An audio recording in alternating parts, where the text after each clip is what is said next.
دوستان سلام، وقتتون بخیر. در خدمتتون هستم با معرفی بازی همستر کامبت و تکنیکایی که میتونید روی این بازی پیاده سازی کنید تا درآمدتون خیلی بره بالا. ببینید، بعد از اینکه بازی نات کوین عرضه شد، خیلی از بازی ها اومدن و شبیه سازی کردن بازی نات کوین ها که با تب زدن روی صفحه نمایش یا به اصطلاح تاچ کردن صفحه نمایش شما بتونید سکه درآمد زایی کنید. اما یه نکته رو بر خدمتتون عرض کنم که دیگه معدود پروژه هایی میتونن مثل نات کوین موفق باشن. شاید در حال حاضر بالغ بر 50 پروژه شبیه نات کوین وجود داشته باشه و تنها پروژه‌ای که ما میتونیم الان بهتون پیشنهاد کنیم و آینده اونا خیلی مثبت میبینیم همین پروژه همستر کامبت هست. شاید براتون خیلی سوال بشه که آیا بازی نات کوین درآمد خاصی داشت یا نه؟ بله، اگر که تو این بازی فقط با یک اکانت حتی شما این بازی هم میکردین با قیمت حال حاضری که نات کوین داره حدود 50 میلیون تومان سود میکردین و تنها زمانی که نیاز بود برای این بازی بزنین شاید روزانه حدود 5 دقیقه سر زدن به بازی بود و سکه هایی که در آورده بودیم ما باید جمع آوری میکردیم. پس بازی همستر کامبت دست کم نگیرید. این بازی تیم بسیار قوی داره، از نظر فاندامنتال بسیار عالیه، سرمایه گذاری خوبی داره، روی بلاک چین تون هست و تعداد پلیرهای این بازی تقریبا داره میشه 2 برابر نات کوین و ما بسیار به این پروژه امیدواریم. پس اصلا دست کم نگیرید. اما این بازی روندش به چه شکله؟ ببینید، شما میتونید با تب کردن صفحه نمایش به صورت عادی سکه جمع آوری کنید که اصلا ما اینو بهتون توصیه نمی‌کنیم. چیزی که من بهتون توصیه میکنم، اگه خیلی علاقه دارین که صفحه نمایش تاچ بکنید و سکه به دست بیارید، یه دونه آتو کلیکر از گوگل سرچ بکنید، دانلود آتو کلیکر اندروید. سایت های زیادی میاد بالا، برید توی سایت فارسروید و یه دونه از نرم افزاراشو دانلود کنید و استفاده باهاش. خیلی کار ساده ایه. الان من میخوام اجرا بکنم، ببینید با چه سرعتی میتونم صفحه نمایش تاچ بکنم. خب من اینو استوپش میکنم و میبندمش این آتو کلیکر و میریم سر بحث اصلی و تکنیکای خاصی که توی این بازی میتونید پیاده سازی بکنید تا درآمدتون بره بالا. اولین کاری که شما بکنید، بریم به قسمت ارن. به قسمت ارن که میان یک سری تاسک، یه سری وظایف شما دارید. خب اینا رو اگه انجام بدین سکه های خیلی زیادی همون ابتدای بازی نصیبتون میشه. اولیش دیلی ریوارده که شما اینو تا بزنید میگه هر روز بیا به این بخش و یه گزینه آبی رنگی پایین میاره، میزنی روش و سکه های اون روزو بهتون میده. حالا من چون امروز این وظیفه رو انجام دادم، گزینه کامبک تومارو رو داره برای من نشون میده، یعنی فردا بیا. خب تاسک دیگه اینه که جوین بشین به کانال تلگرامشون و بعد از اینکه جوین شدین گزینه برداشت این 5000 سکه رو بهتون میده. ببینید من چون این وظایف انجام دادم همش تیک خورده. گزینه بعدیش اینه که جوین بشین به چنل یوتیوبشون که خب این یه باگ ریزی هم این تاسکاش داره. یعنی شما تا گزینه جوین رو میزنید، مثلا برای یوتیوب نوشته 1 ساعت بعد، وقتی بزنید میگه 1 ساعت بعد دوباره بیا تا ما سکتو بهت بدیم و شما حتی نیاز نیست جوین بشین، همین که فقط روی دکمه جوین بزنید بره به صفحه یوتیوب، بعد برگردید توی بازی، 1 ساعت بعد بتونید سکتون رو جمع آوری کنید. برای یوتیوب اینجوریه و باید 1 ساعت صبر بکنید، ولی برای کانال تلگرامشون، اکانت ایکس یا همون توییتر، اینا همون لحظه که بزنید سکه رو بهتون میده و اون گزینه برداشت سکه ظاهر میشه. یکی از تاسکاش اینه که میگه اکسچنج یا صرافیتون رو انتخاب بکنید که فرقی نداره، شما یه دونه از صرافی رو به صورت تستی انتخاب میکنید و سکه‌اش رو دریافت میکنید. اینا میتونید بعداً تغییر بدین و چیز خاصی نیست. این صرافی های هستن که بعداً قراره سکه های همستر روی اون، در واقع توکن همستر روی اون لانچ بشه و شما بتونید اونجا معاملش کنید. که نگران این موضوع نباشید، حالا این صرافی ها رو تحریم هستیم نیستیم اصلا مهم نیست.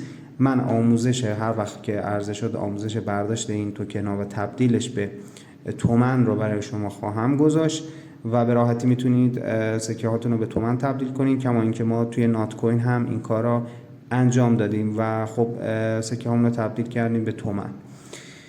اما برگردیم برای ادامه بحثمون.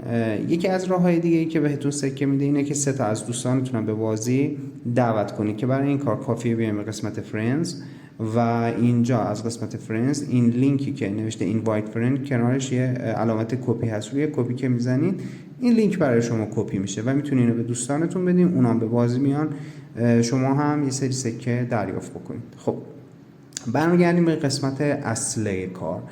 اینجا قسمت ماینه. ببینید توی قسمت ماین ما یه سری سرورگ داریم به اسم مارکتس، PRN تیم، لگال، اسپیشالز.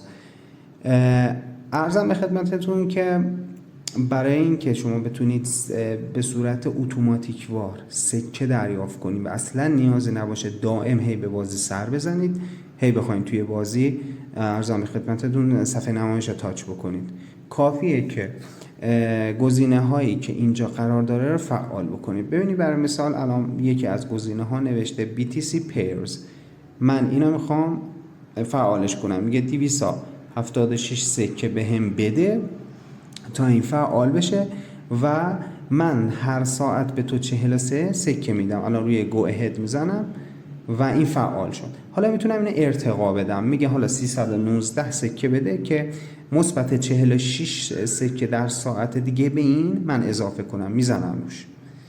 به این روش ما میتونیم سکه هایی که از طریق قسمت ارن به دست آورده بودیم و بیایم توی قسمت ماین مصرف کنیم، یا حالا سکه هایی که با تاچ کردن صفحه نمایش به دست آورده بودیم و بیایم توی قسمت ماین مصرف بکنیم تا درآمد ساعتی اتوماتیک داشته باشیم و دیگه نیاز نباشه دائم بیایم صفحه نمایش تاچ بکنیم و گوشیمون بخواد بسوزه.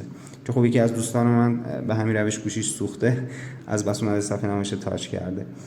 و میایم حالا این قسمت مارکت بود. قسمت PRN تیم هم دوره یه سری گزینه ها داره، قسمت لگال هم یه سری گزینه ها داره. من پیشنهادم اینه که هر کدومو برای بار اول فعال بکنید و لول یکشون رو فعال بکنید. مثلا این قسمت KYB که الان من میخوام فعالش کنم میگه 551 سکه بده تا مثبت 64 سکه در ساعت بهت بدم.